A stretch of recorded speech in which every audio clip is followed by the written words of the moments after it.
In 1992, my German grandfather, Bruno Lunkpain, died at the age of 85.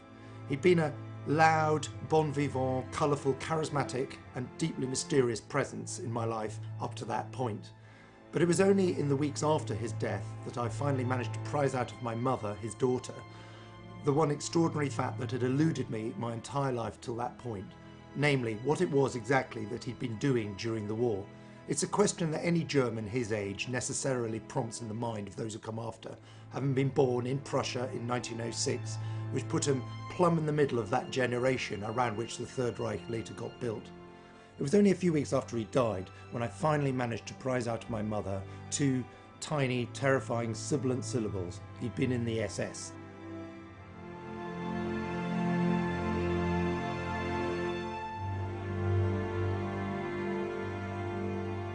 What then ensued was a deep delve into a number of Nazi-related archives in Germany, America, Britain and Czechoslovakia, and what began to emerge was a frightening and extraordinary story.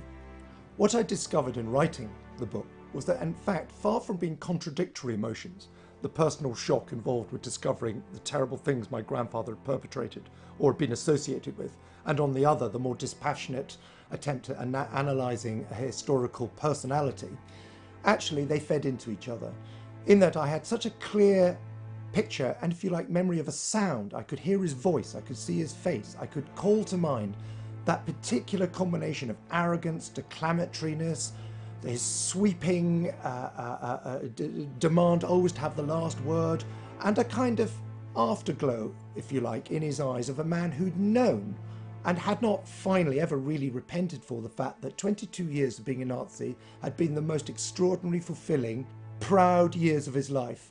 Years that had actually made him an important man, a memory he was in no way ever likely to forsake or to question or to belittle.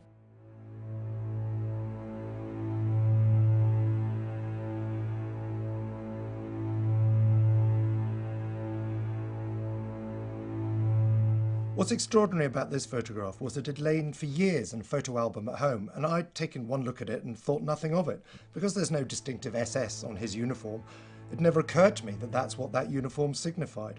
Now, knowing what I know, it's the uniform of a First Lieutenant and Obersturmführer. There's something about the way, the sheer cold command exuded by this man, the way he looks straight down the camera and positively radiates a sense of tomorrow and the day after tomorrow belonging to him. This is absolutely, if you like, a portrait of the master race looking as they saw themselves. But the thing I found particularly arresting about this photograph is the contrast between the two master race Germans and their small girls, my aunt and my mother, aged 3 and 4 respectively. Two small girls in their identical floral dresses, clinging to their mother's arms, clearly terrified that they're about to ruin the family vignette. And I think there's something about the clash between that wide-eyed innocence and the knowing arrogance of the expression of their parents that I think embodies a particular kind of German tragedy.